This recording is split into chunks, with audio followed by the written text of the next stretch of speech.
No shelter, no tools, no hope reaches its dramatic apex as acid storms ravage Virex 11 with merciless fury. When a wounded Florin begs for sanctuary, Mara faces an impossible choice: follow competition rules or save a life. Her decision to shelter Syrah strains her primitive hut to its limits, but reveals the true test was never about survival, but compassion transcending species boundaries. The orange dust swirled in mesmerizing patterns across the basin of Virex 11, catching the dim light of the distant sun. Lieutenant Mara Reyes squinted against the sting, her eyes watering slightly as she surveyed the alien landscape. The briefing had been clear: a 10-hour window before the first acid storm would hit. No technology permitted, and no sharing of materials or shelter. Survive or be disqualified. This trial will test your ability to adapt using only what nature provides, announced the hovering evaluation drone, its metallic voice cutting through the howling wind. Natural materials only. Each cadet must construct individual shelter capable of withstanding Virex 11's weather patterns. No exceptions. Around her, 20 other cadets from 4 different species shifted uneasily. The Zenthari, with their armored exoskeletons, were already moving toward a rocky outcropping, their powerful limbs designed for digging. The ethereal biolumes floated several inches above the ground, their translucent bodies glowing faintly as they conferred in hushed, musical tones. The diplomatic Exari, with their multiple eyes and appendages, had split into pairs, methodically cataloging available resources. And the Florin, delicate plant-based humanoids with fiber-optic hair, huddled together nervously, their skin already showing signs of irritation from the caustic atmosphere. Mara stood alone, the sole human representative in this cycle's trials. "Trial begins now," the drone announced, before rising higher into the atmosphere and out of sight. Immediately, the group scattered.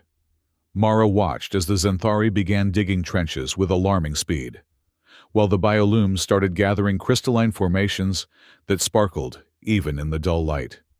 The Exari were collecting something that looked like enormous leaves, and the Florin had begun weaving what appeared to be living vines together. She had no natural advantages here, no claws for digging, no ability to photosynthesize energy, no inherent resistance to the caustic elements. All she had was her training and the weight of humanity's reputation on her shoulders. They said Earth cadets wouldn't last a cycle in the academy. Her commander had told her before departure. "Prove them wrong, Lieutenant." Mara took a deep breath of the filtered air from her temporary mask. It would deactivate in 30 minutes, forcing her to rely solely on the planet's barely breathable atmosphere. No time for doubt. She began walking, her eyes scanning the terrain. The orange dust covered everything, but beneath it, she could make out patterns. Patches where the dust was thinner revealed fibrous lichen growing in the crevices between rocks. The rocks themselves seemed to form in thin, slate-like layers that might be pried apart. And in the distance, she spotted tall, hollow-looking stalks swaying in the harsh wind. Gathering materials would be the first challenge. Mara headed toward the stalks, moving with purpose. Along the way, she collected handfuls of the fibrous lichen, testing its strength between her fingers. It was surprisingly tough, with good tensile strength. The slate-like rocks, too, proved useful. They broke cleanly along natural fault lines, creating flat, overlapping surfaces perfect for roofing. When she reached the stalks, she found they were indeed hollow, with a woody exterior, tough enough to withstand the constant wind. They reminded her of bamboo, though thicker and with a slight spiral pattern.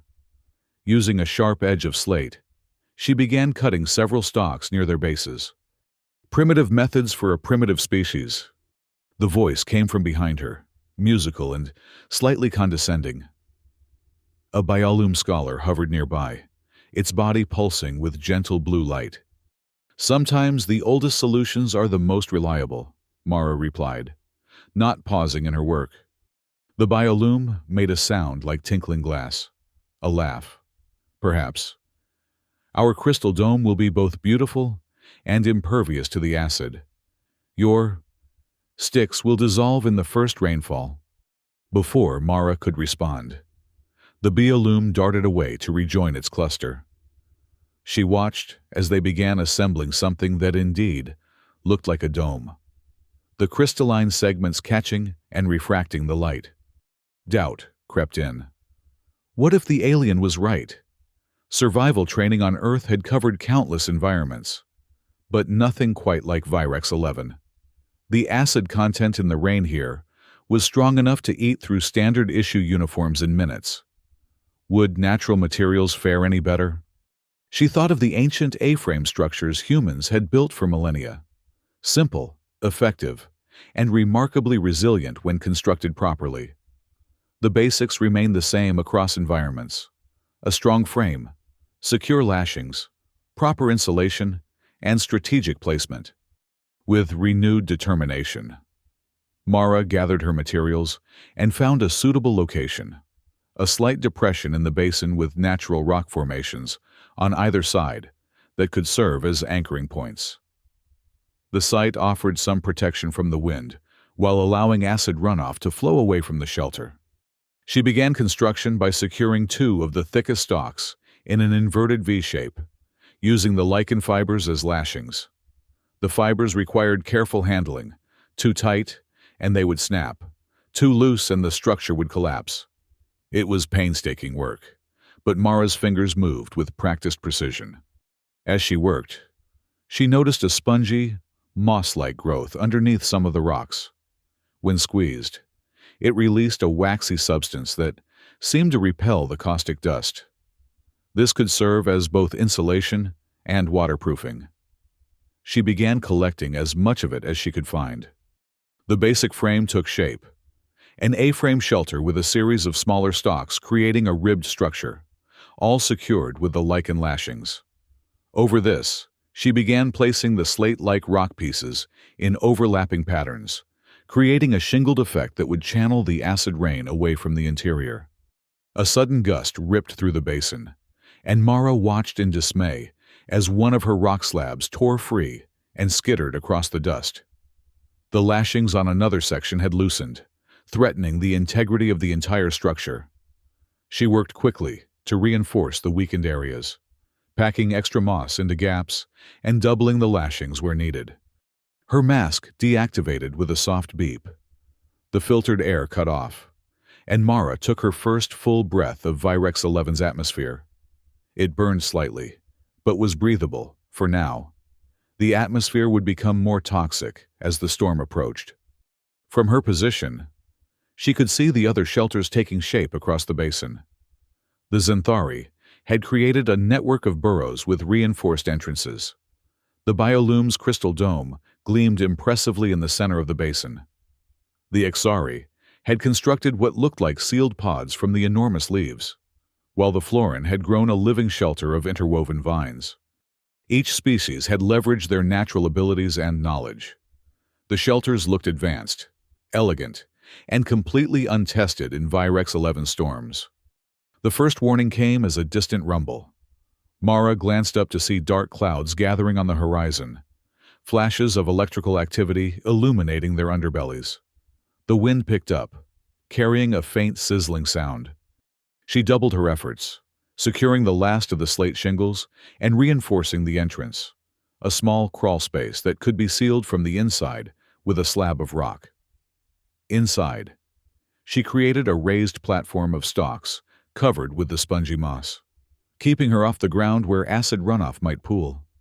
The first drops began to fall as Mara completed her final checks. They hissed when they hit the ground, leaving small, smoking craters in the orange dust. She crawled inside her shelter and sealed the entrance, settling onto the raised platform. Through small gaps in the rock slabs, she could see outside. The rain intensified quickly, sheets of caustic liquid now pouring from the sky. Wind howled, driving the acid rain at sharp angles. Lightning crackled, striking the basin floor repeatedly and sending electrical charges through the saturated ground. Mara's shelter groaned under the assault. Small droplets found their way through tiny gaps in the rock slabs, but the waxy moss absorbed and neutralized them before they could do harm. The structure held, swaying slightly with the wind but maintaining its integrity. Outside, chaos erupted. The biolume's beautiful crystal dome shattered spectacularly when struck by lightning, sending fragments flying in all directions. The Xanthari burrows began to flood as acid runoff poured into their entrances. The exauropods held initially, but then began to dissolve as the acid ate through the leaf material, and the Florin's living shelter wilted rapidly under the chemical assault. Panicked cries and movement filled the basin as cadets abandoned failing shelters, seeking any protection from the deadly rain. Some tried to force their way into others' shelters, leading to brief, desperate struggles. Others simply ran, looking for natural caves or overhangs. A sudden movement near Mara's entrance caught her attention. A Florin cadet, smaller than the others, was crawling toward her shelter. Its bioluminescent hair had dimmed to almost nothing, and its plant-like skin was visibly burning from acid exposure. "Please," the Florin gasped, reaching a trembling hand toward the sealed entrance. "I cannot survive this." Mara hesitated. The rules were clear. Individual shelters, no sharing. Letting the alien in could mean disqualification for both of them. But watching the Florin's skin burn and blister, she couldn't bring herself to turn away. She moved quickly, pulling aside the rock slab just enough to let the Florin slip inside, then resealing the entrance. The alien collapsed onto the moss platform, shivering violently. "Thank you," it whispered, its voice like rustling leaves. "I am Sira. I did not prepare adequately." "Mara Reyes," she replied, examining the Florin's injuries. The acid had burned through several layers of its fibrous skin. "Hold still. I think this might help." She carefully applied some of the waxy moss extract to the worst burns. The Florin sighed with relief as the substance neutralized the remaining acid and seemed to soothe the damaged tissue. "Your structure," Sira observed, looking around with large, chlorophyll-filled eyes. "It is primitive, yet effective. Sometimes the oldest solutions are the most reliable." Mara repeated her earlier words, this time with a small smile. Their shelter groaned ominously, with two bodies now inside. The small A-frame was under additional strain. A rock slab shifted, allowing a small stream of acid rain to pour in. Mara quickly packed more moss into the gap, stemming the flow, but the damage was done. The structural integrity was compromised. "I'm too heavy," Sira said, attempting to move toward the entrance. "I should leave." Mara placed a restraining hand on the Florin's arm. "No, we'll reinforce from inside. Help me brace these supports."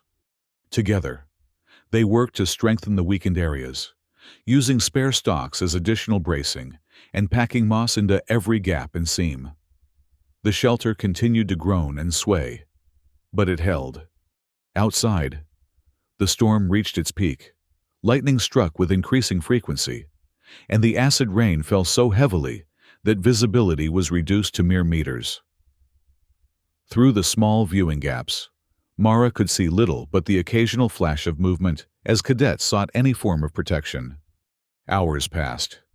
The Florin's condition stabilized, though it remained weak. They spoke little, focusing on maintaining their shelter as the storm battered it relentlessly. Twice more they had to make emergency repairs when rock slabs shifted or lashings loosened.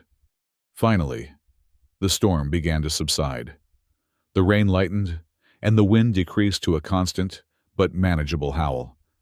Lightning still flashed occasionally, but the immediate danger had passed. "First phase complete," announced the evaluation drone, suddenly audible again. "Secondary storm front approaching in approximately 4 hours. Prepare accordingly." Mara cautiously opened the entrance slab and peered out. The basin had been transformed. The orange dust had been washed away, revealing dark, rocky ground scored with acid channels. Most of the shelters were in ruins. Cadets moved about slowly, assessing damage and injuries. "I must find my cohort," Sira said, attempting to stand but swaying weakly. "You're not fully healed," Mara objected. "The next storm will destroy us all if we do not improve our shelters," the Florin finished. "Your design worked. Others did not. This knowledge must be shared." Mara hesitated. The competition aspect of the trial suggested she should keep her successful design to herself. But looking at the devastation around them, at injured cadets with nowhere to shelter from the coming storm, she knew Sira was right. "I'll help," she decided. "But my shelter stays mine.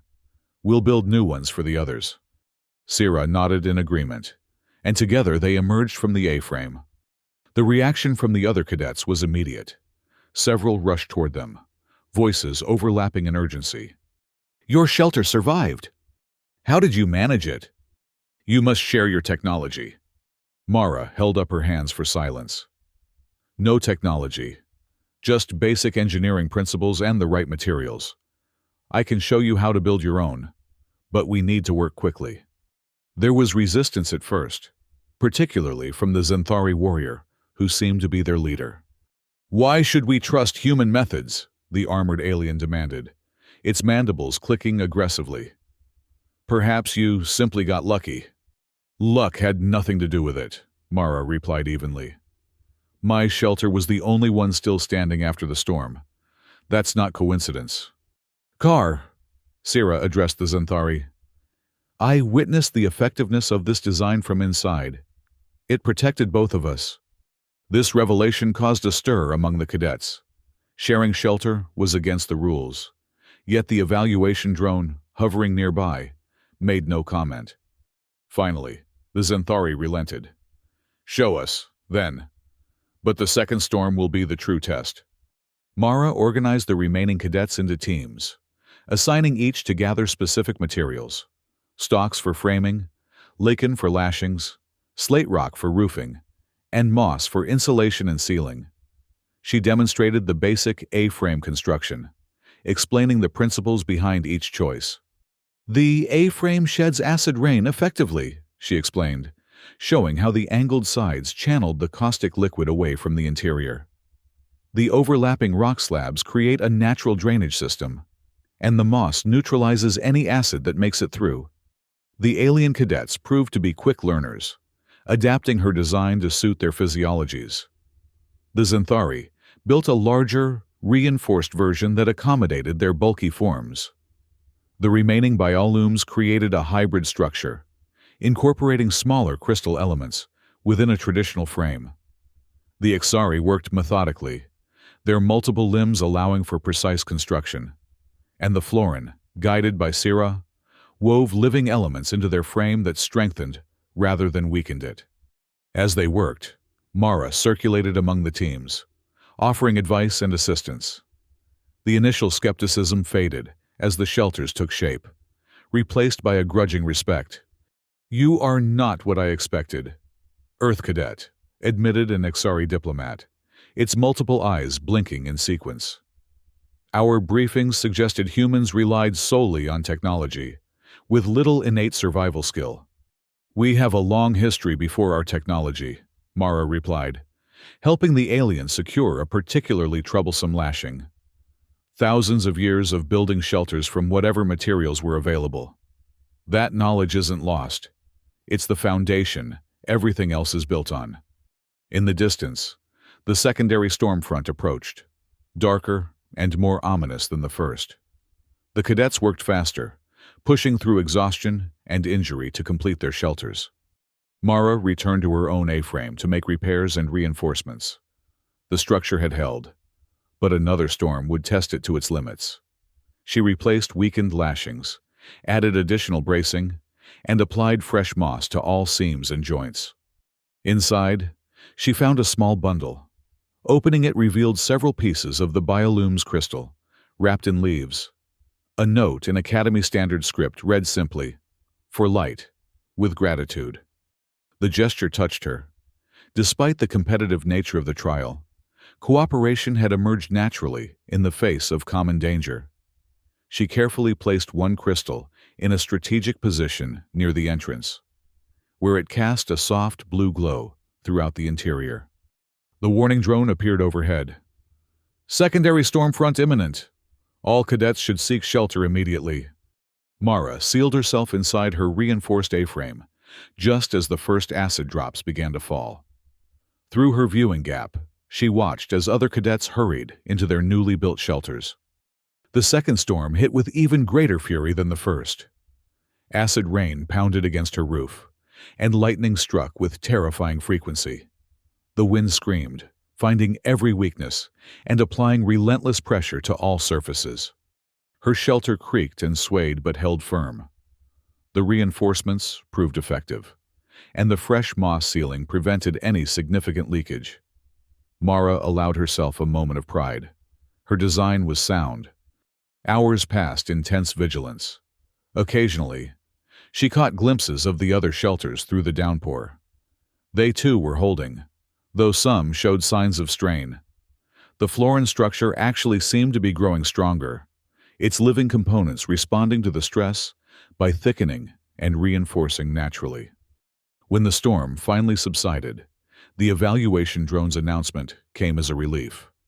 Trial complete. Extraction in 30 minutes. Mara emerged from her shelter to find most of the other cadets doing the same. There were injuries, acid burns, electrical shock symptoms, exhaustion, but no fatalities. All 6 constructed shelters had survived the second storm. The basin had been transformed again. Now, a landscape of dark rock carved with acid channels, dotted with the simple but effective structures they had built. The survivors gathered in the center, a subdued but determined group. "The humans' method saved us," Sira announced, its bioluminescent hair now glowing healthily again. There were murmurs of agreement, but Mara noticed not all cadets shared this sentiment. The Zenthari warrior, Kar, stood apart, mandibles working thoughtfully. "The human hoarded knowledge," Kar said finally. "If shelter-building skills had been shared from the beginning, fewer would have suffered in the first storm." Several cadets shifted uncomfortably. The accusation wasn't entirely unfair. "The trial parameters specified individual effort," countered the Exari diplomat. "Lieutenant Reyes was under no obligation to share her expertise until she chose to do so. And when she did choose, she taught rather than simply providing shelter," added a Bialum. "This is worth more in the long term." The debate might have continued, but the extraction process began.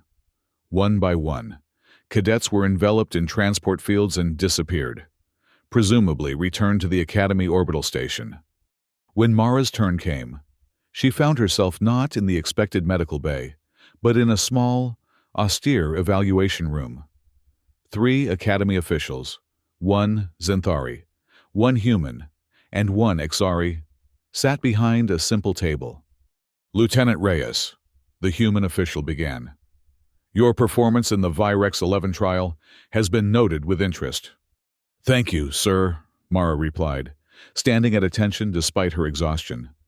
"Your shelter design proved most effective," the Zenthari official commented, mandibles clicking softly. "Simple but durable, adaptable to various physiologies. An impressive achievement." "More impressive was your decision to share your knowledge after the first storm," added the Exari. "Despite competitive parameters, you chose cooperation." Mara felt a flicker of concern. "Was that against regulations, sir?" "The directive was for individual shelters, which we maintained." The human official smiled slightly. "The construction parameters were indeed for individual shelters, but the true evaluation metrics of this trial were never explicitly stated, were they?" Understanding dawned slowly. This wasn't just about survival skills. "The Academy prepares officers for complex scenarios," the Zenthari confirmed. "Post-crisis leadership and knowledge transfer are valuable metrics, as is the balance between following directives and exercising moral judgment," added the Exari. multiple eyes, blinking in what Mara had come to recognize as approval. "You chose to save Cadet Sierra despite potential disqualification," the human said. "Then organized effective shelter construction for the remaining cadets, while maintaining appropriate boundaries. These actions demonstrate the qualities the Academy seeks." Mara allowed herself to relax slightly. "There was some disagreement about whether I should have shared knowledge earlier." "Indeed," the Xanthari clicked thoughtfully. Cadet Carr raised this concern. "How would you respond?" Mara considered carefully before answering. "Competition drives innovation, but survival demands cooperation. Perhaps the Academy should consider whether trials that pit cadets against each other reflect the realities of service, where we'll need to work together across species boundaries." A moment of silence followed her words. The officials exchanged glances. "A perspective worth consideration," the human finally said. "You've passed this trial. Lieutenant Reyes, report to medical for treatment, then rest. Your next assignment will come within the week." As Mara turned to leave, the Xari added, "The other cadets have requested access to your shelter designs for the Academy archives. Do you consent to sharing this knowledge?" Mara smiled. "Of course. Some solutions work across all species. We just have to be willing to learn from each other." Later, lying in the medical bay as regenerative fields repaired her acid burns and respiratory inflammation, Mara reflected on the trial. Her success hadn't come from superior technology or even unique human adaptations, but from something more fundamental: the accumulated wisdom of countless generations who had faced nature's fury with nothing but their hands and minds. There was a certain irony in being the most primitive species proving the most prepared. Earth's harsh evolutionary path had forged humans who never forgot their roots, even as they reached for the stars. That heritage, the ability to build something from nothing, to survive with the simplest of tools, was perhaps humanity's greatest contribution to the interstellar community. A message notification pulled her from these thoughts. It displayed only a simple image, the basic A-frame design she had taught the others, now incorporated into the Academy's survival training manual, with a small credit line at the bottom. Rhea's method, Earth tradition. Mara smiled and closed her eyes. Not bad for a primitive species. The acid storms of Virex 11 continued their relentless cycle, washing over empty basins and carving new channels in the dark rock. But in 6 different locations, small A-frame structures remained standing, testament to the simple truth that, sometimes, the oldest solutions are still the best ones, and knowledge shared is more powerful than knowledge hoarded. And in the Academy archives, a new entry took its place alongside thousands of others. Detailed instructions for building storm-resistant shelters from natural materials, accessible to cadets of all species, with the note that while technologies might fail, the fundamentals of survival remained constant across the galaxy. Lieutenant Mara Reyes would go on to complete many more trials, eventually becoming an Academy instructor herself. But she would always point to that first lesson on Virex 11, where a human with no shelter, no tools, and seemingly no hope had not only survived, but thrived, as the moment she truly understood the Academy's most important teaching. True strength lies not in dominating others, but in empowering them. When asked years later by a new class of cadets what she had learned from her trial, her answer was simple. The storm doesn't care what species you are, neither should we.